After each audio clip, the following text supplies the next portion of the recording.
네, 안녕하세요. 로그에 대해서 발표를 진행할 김규현입니다. 우선 제가 로그라는 주제를 가지고 온 이유는 저희가 개발이나 디버깅 할 때만 로그를 사용을 해서 이 로그에 대해서 우리가 절반만 사용을 하고 있구나라는 생각을 해서 로그에 대해서 좀 깊게 알아보자 라는 생각으로 로그를 가지고 왔습니다. 이번 발표에서는 이 로그라는 말이 어디서 왔는지 좀 가볍게 살펴보면서 로그의 장점, 그리고 로그를 사용할 때 좀 중요한 로그 레벨이라는 개념에 대해서 알아보면서 발표를 마무리하도록 하겠습니다. 먼저 로그라는 말을 사전에 검색을 하면은 통나무라는 단어가 먼저 나오게 되는데요. 근데 이게 또 보니까 뭐 기록하다, 우리가 흔히 사용하도록 기록하다라는 말도 있고 항해하다라는 뜻도 있더라고요. 그래서 이 통나무가 어떻게 이렇게 기록하다라는 말을 가지게 되었을까를 한번 알아봤습니다. 이 사진에 보이는 이 도구가 이 칩 로그라고 불리는 도구인데 그냥 항해를 할 때, 이 왼쪽 아래에 보이는 나무 판자를 물에 던지면 얘가 이렇게 줄이 풀리면서 가는데 그 풀리는 속도를 기록을 해서 파도의 속도를 쟀다고 합니다. 이때 이 기록하는 행위가 오늘날 기록하다 이렇게 의미가 되어서 로그라는 말이 우리가 아는 의미가 된 것 같습니다. 그럼 프로그래밍에서의 로그는 어떤 의미일까요?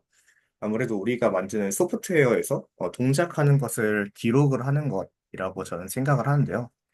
여기 보이는 사진은 그 스프링 부트 어플리케이션을 처음 실행을 시켰을 때 나타나는 로그 내용입니다.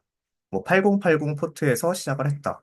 2.325초 만에 실행이 됐다. 라는 내용들을 타임스탬프, 로그 레벨, 프로세스 아이디, 어플리케이션 이름과 스레드 이름, 어디서 나타나는지, 클래스 이름, 그리고 우리가 기록한 로그 내용까지를 로그에 기록합니다. 그럼 이 로그를 왜 이렇게 기록을 할까? 어떤 장점이 있을까를 AWS에서 말했던 내용을 토대로 한번 살펴보겠습니다. AWS에선 로그에 대해서 이렇게 세 가지 장점이 있다고 합니다. 첫 번째로는 시스템의 상태와 기능에 대한 인사이트를 도출을 할 수 있다고 합니다. 약간 이해가 잘 안 되는데, 예를 들어서 사용자가 로그인을 한 이후 어떤 API들을 동작을 시키는지에 대해서 로그를 남기고 우리가 이를 분석을 하면은 사용자 여정이라고 불릴 수 있는 사용자가 우리 시스템을 어떻게 사용하는구나라는 걸 파악을 할 수 있겠죠. 이를 통해서 우리는 그들의 행동에 대한 인사이트를 얻고 이후에 어떤 기능을 개발할지에 대해서 좀 도움이 될 수 있을 거라고 생각합니다. 두 번째는 문제 해결을 위한 타임라인을 확보할 수 있다입니다. 이건 저희가 가장 많이 사용하는 기능이니까 좀 이해가 쉬울 것 같은데요. 아까 로그를 보면 이제 타임스탬프랑 뭐 클래스, 그 내용이 있기 때문에 버그가 났다면은 어디서 났는지를 좀 빠르게 파악을 하고 저희가 적절하게 디버깅을 하는 데 도움이 될 것 같습니다. 마지막으로 이제 성능 최적화를 진행을 할 수 있다입니다. 이거는 사실 조금 이해는 잘 안 됐지만, 찾아보니까 어떤 기능을 수행할 때 발생하는 쿼리의 수를 계산을 하고, 이걸 좀 줄여나가도록, 좀 동작을 한다던가, 특정 API의 실행 속도를 기록하고, 이걸 조금 더 줄여나가도록, 이 로그를 사용할 수 있다고 합니다. 여기까지 이제 로그가 무엇이고 어디서 왔고 어떤 이득이 있는지를 살펴보았으니까 다음은 이제 로그 레벨에 대해서 조금 알아보도록 하겠습니다.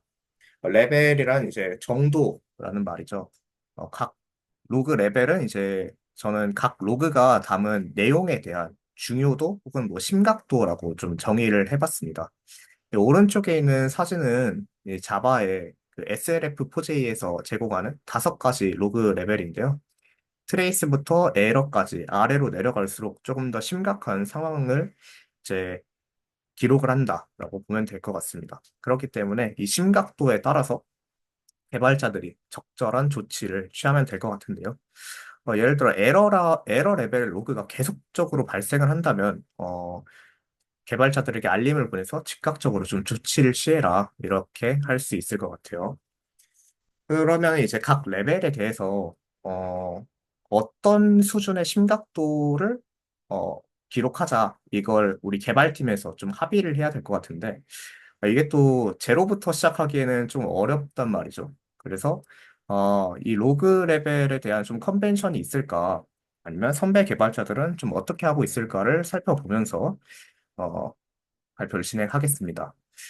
첫 번째는 이제 트레이스 레벨입니다. 이제 자바의 그 로그 라이브러리인 log4j에서는 이 트레이스 레벨을 뭐 디버그보다 조금 더 세부적인 이벤트를 좀 지정을 한다고 하는데, 이 트레이스 레벨을 어떤 상황에서 좀 사용할지를 봤는데 별로 기록이 없더라고요. 그래서 스프링을 트레이스 레벨로 좀 실행을 시키고 이 슬래시 로그 get 요청을 보냈을 때 어떤 내용이 나오나를 좀 살펴봤는데, 이렇게 디스패처 서블렛이 요청을 맨 처음에 받고 이제 로그 컨트롤러라는 빈을 꺼낸 다음에 핸들러 매핑을 하는 과정, 저희가 막 배웠던 것들을 일일이 다 그 동작을 추적하는 것을 확인할 수 있습니다. 근데 아무래도 트레이스 레벨까지는 조금 사용을 안 할 것 같아요. 이후에 보면 알겠지만 인포 레벨부터 운영 단계에서 사용을 하기 때문에 트레이스 레벨은 그냥 알고만 있으면 좋을 것 같습니다. 그 다음은 이제 디버그 레벨입니다. 디버거 레벨은 그 로그오프.j에서는 디버깅 하는데 유용한 정보를 저장을 한다라고 합니다.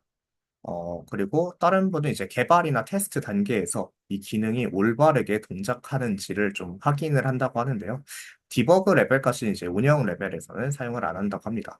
아래 사진은 아까 제가 그 로그 요청을 보냈을 때 스프링에서 디버그 레벨로 로그를 남긴 건데, 이렇게 HTTP 요청의 그 값을 어, 찍어가지고 정확히 넘어왔나를 좀 파악하는 모습을 확인할 수 있습니다. 저희도 좀 개발을 할 때 이 파라미터가 제대로 넘어갔나를 확인할 때 약간 그냥 무턱대고 좀 인포를 치는 경향이 있는데, 디버그로 사용을 하면 될 것 같습니다.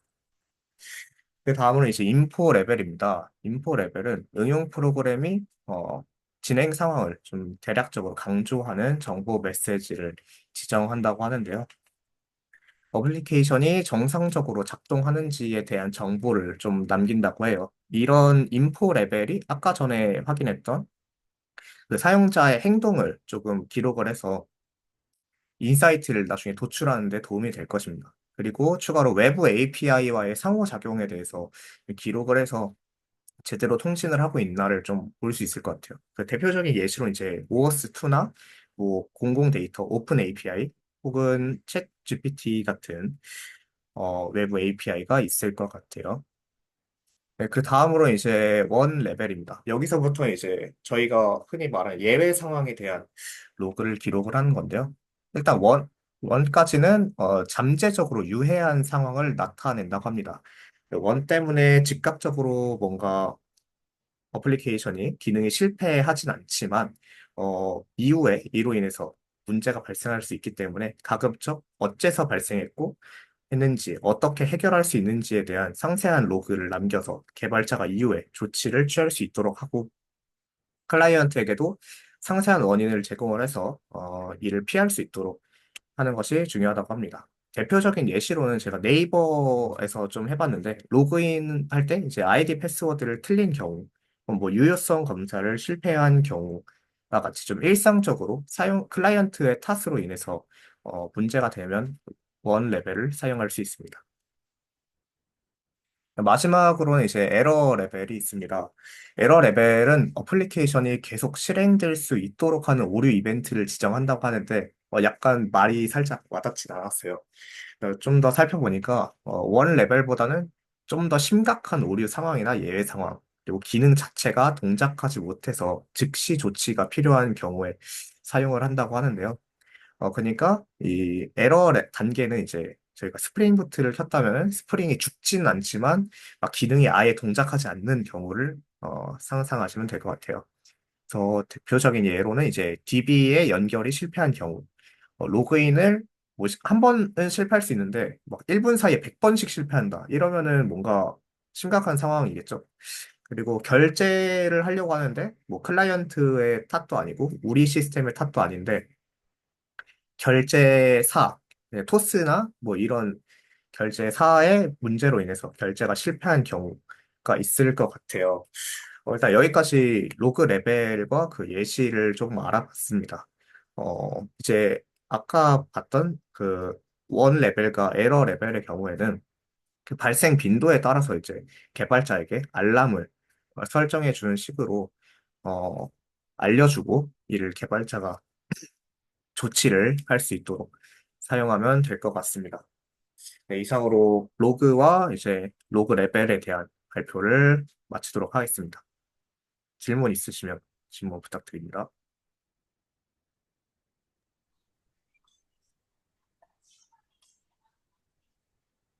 음, 그 포스트메인 같은 그 API 툴을 사용할 때보다 이 로그를 썼을 때 좀 더 얻을 수 있는 그 저장해서 기록할 수 있다 이외에 있을까요? 포스트맨이라고 하셨나요? 네네, 그런 API 테스트 툴로 실제로 API 테스트를 하는 것과 네. 저희가 개발 단계에서 이제 로그 레벨의 약간 뭐 디버그 단계와 같은 음, 부분들을 이용했을 때 가장 큰 얻을 수 있는 이득 아, 같은 게 아무래도 있으면, 네. 포스트맨은 이제 인풋과 아웃풋에 대한 것만 저희가 확인을 할 수가 있잖아요.